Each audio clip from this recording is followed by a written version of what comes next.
Today's subject, racism towards elves. We all know. Where have you been? Okay. I kind of owe you guys an explanation, so I might as well just get that out quickly.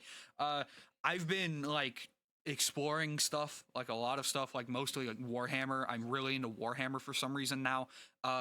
That's basically it. That's where I've been. We're just gonna get on with the video now.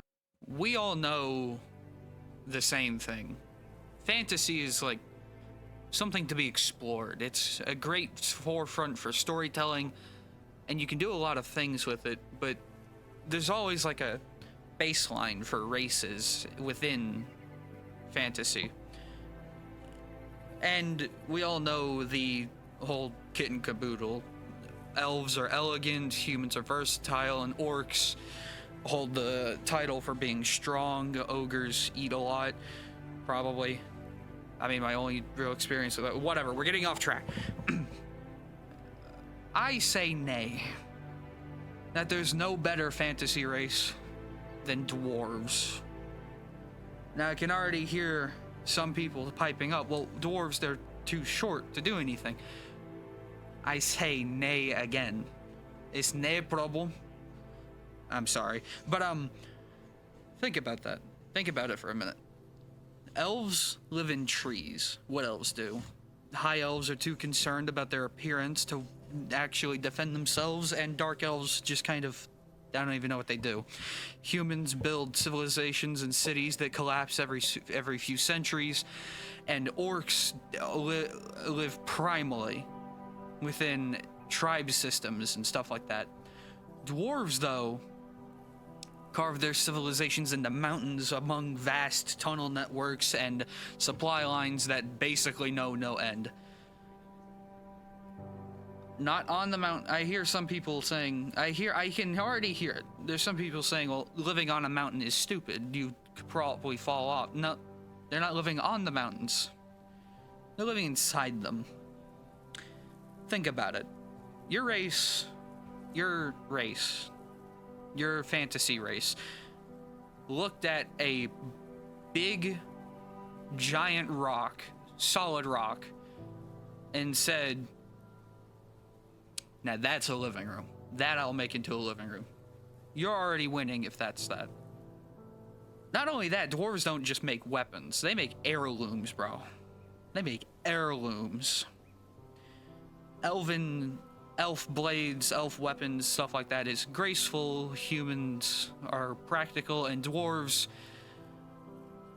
they make heirlooms. They don't make weapons, they make heirlooms. A dwarven blade, a dwarven axe, a dwarven hammer, maybe dwarven sword or some kind of other thing that has seen combat has a name, it definitely has a family tree, and a kill count older than most kingdoms. Let's say a dwarf gives you armor, okay? Congrats. You now have armor that is going to last you until your grandchildren's grandchildren. Not only that, let's go into durability. Dwarves, sure, they're short, but they're stocky, and they're built like anvils with legs. I mean, if you give a dwarf poison, he'll chug it and call it strong ale and then ask you for more. They could fight for 3 days straight and not waver, not think twice. They'll just sit there with hammers and axes and just like, come on, you wazzock. They don't flinch at cave-ins, they stare down dragons, and they literally do not care for bad leadership decisions. They'll survive it. While elves may retreat or humans will fall back, dwarves will dig in, and I mean that literally. Let's move on to something else with dwarves. It's honor and loyalty. Dwarves, especially Warhammer dwarves, or at least that's the only real exposure I've had to dwarves, except for like maybe Snow White or something. We have honor and loyalty, or they have honor and loyalty. Dwarves, they do not forget. They hold grudges, their friends don't forget those grudges and stuff like that. If you're on a dwarf's good side, you're basically having an ally for life and a drinking buddy for whenever. But if you get on their bad side, you're going into the Great Book of Grudges, and you're now a historical footnote carved into stone with a lot of anger towards your existence. And maybe you're just family entirely. All right. Moving on, though. This is what a lot of guys probably are okay with, or not okay with, but like why they love dwarves, or like me too. I love dwarves because like this is one of the reasons. They have like really good beards, like massive beards. They're nice, they're long, they're braided, they weaponized facial hair, they do everything with braided beards. They'll use it to hide weapons, it could be a cultural identity or status symbol, and it's sometimes braided with metal. I mean, if your race can headbutt someone and win, you deserve respect. I mean, like, come on. But I can already hear the comparisons. Well, elves, there's a lot of them. They'll overrun the dwarf. Nah. Elves are too fragile. Humans are too busy infighting, and orcs have no infrastructure. Dwarves, though, that stable economy's coming in. That strong military's holding the line. Their advanced metallurgy.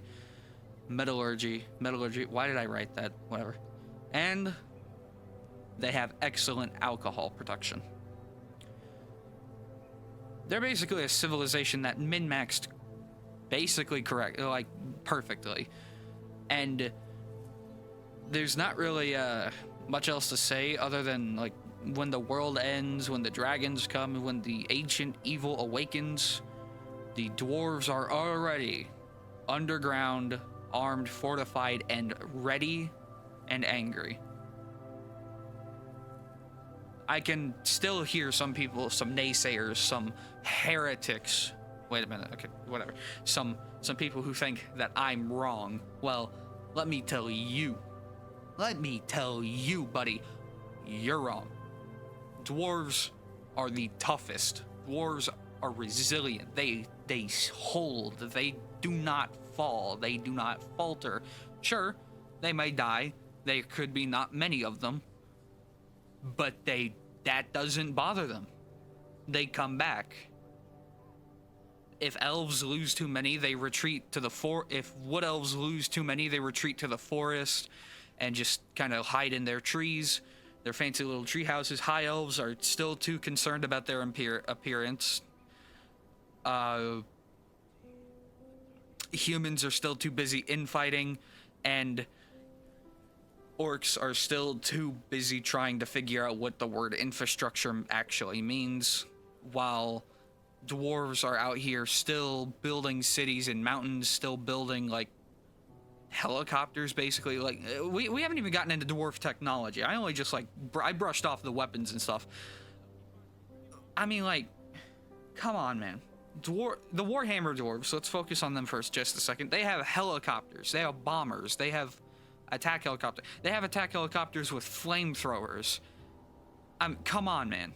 They have they have guys with flamethrowers, they have guys with crank guns, they have thunderers, which granted humans have handguns, so they're like muskets basically. And then like, I mean, come on, man. Let's all be real here. Let's all be real for a minute. Who's winning against dwarves? No one. I would end the video here, but it's only 8 minutes and there's 33 minutes of footage, so I don't really have anything else to talk about, but I will give some cliff notes about dwarves or something. I don't know yet. Or I could just end the video right here, which is what I'm going to do. I will make a video hating on elves another time. Thank you for watching. I've been Horribilis Canis. You've been a great viewer. Make sure to like and comment. And, I don't know. I'll see you in the keep or something. Have a good one, Wazak.